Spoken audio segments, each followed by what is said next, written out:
Hello, this tutorial will be on using the Windows Magnifier tool. Um, in the classroom, sometimes I'll want to put on the projector a certain part of a document or part of my screen, and I frequently find that when I just project my whole screen up onto for the class, like this for instance, that some students in the back or in the middle can't see all of the words or don't see the relevant part. The easiest way, the most convenient way to do it, to show a part of the screen on your projector, is to use the projector's zoom tools. And there's usually a plus and minus magnifying glass on the projector remote that you can zoom in and out with.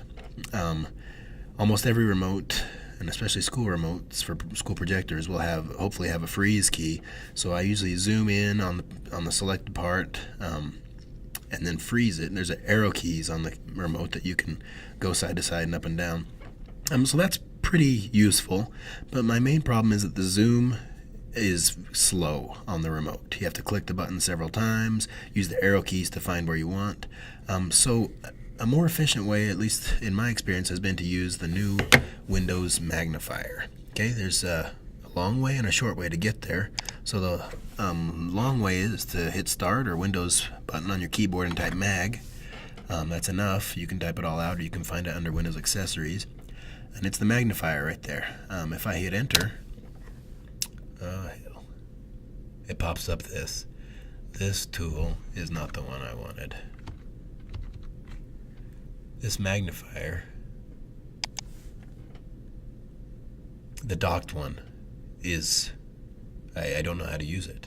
I don't know what you do. I guess it's if you're having vision troubles, and you can slide this bar, and you can see part of this, part of your screen magnified. Actually, I guess it isn't good for the visually impaired.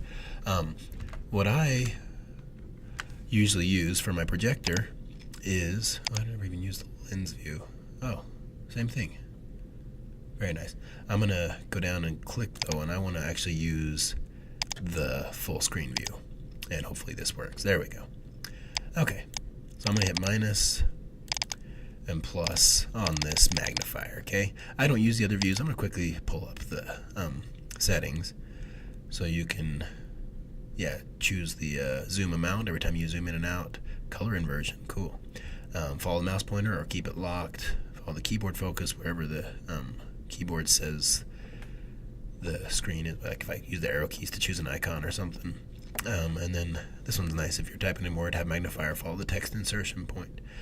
Okay, so I'm not going to do any of those options, but I am going to pull this back up, and I'm going to zoom in and out. So if the relevant part, if I want to make sure my students know it's time to click on Visual Studio, I will freeze this on the board. So I still use the freeze tool, but I don't use the zoom in and out on the remote. Okay, now some of you are saying, I can't work like this, I can't work zoomed in. Yeah, I can't either, and you shouldn't have to. You should put what you need on the board, whether it's part of a picture, if you're zooming in on the foot of somebody in a painting, or whatever your relevant thing is, you're going to freeze it on the screen and then zoom back out, okay? Now, this magnifier tool, you're saying that's not much easier than my remote, and I agree with you so far. If I have to hit Start and type Mag and click on the plus and minus, and you shouldn't have to mess with the views, but yeah, it doesn't quite do it for me.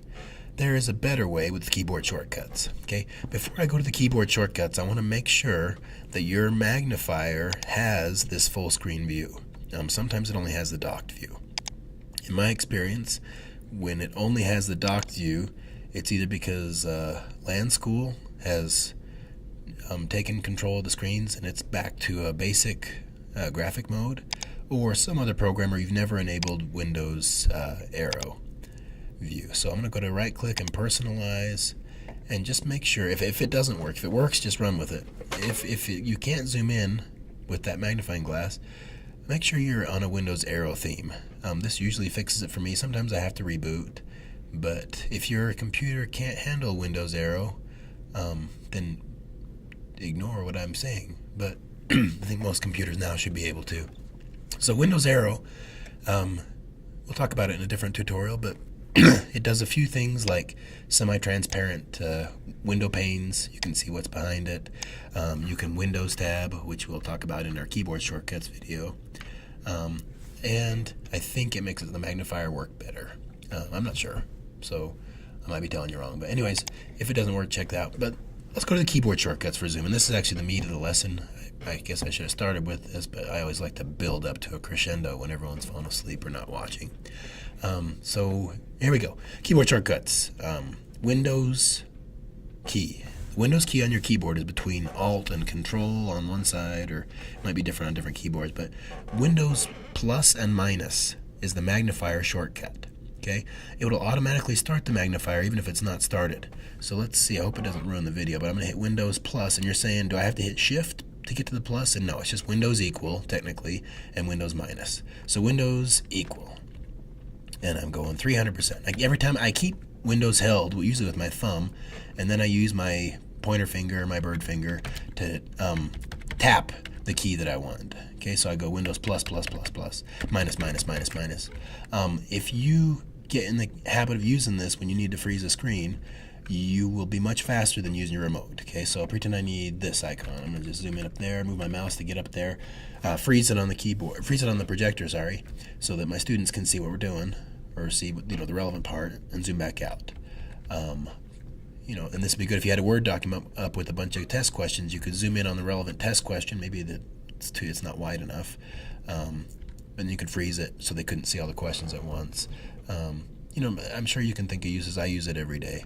So Windows plus and minus, and if you zoom all the way out and go Windows minus, minus, minus, minus, and you're stuck at 100% view and you can't get any further out, obviously, what would you see? The sides of outside of Windows? I don't know. But you want this magnifier to go away. You can go click and open it and close this, whatever, but there's a keyboard shortcut to quit out of it, which is Windows Escape. Okay, and that makes it go away. If that doesn't work, you'll see why. Google Talk, if you have it installed, uses a Windows Escape to bring Google Talk up to the foreground, but that's happened to me and annoyed me. But anyways, it'll probably work on your machine. Windows Escape quits out of the magnifier. Okay, this tutorial is running longer than I thought, but that's one thing I use frequently, and hopefully you can find use for it. If you have any questions, let me know, and thanks for watching.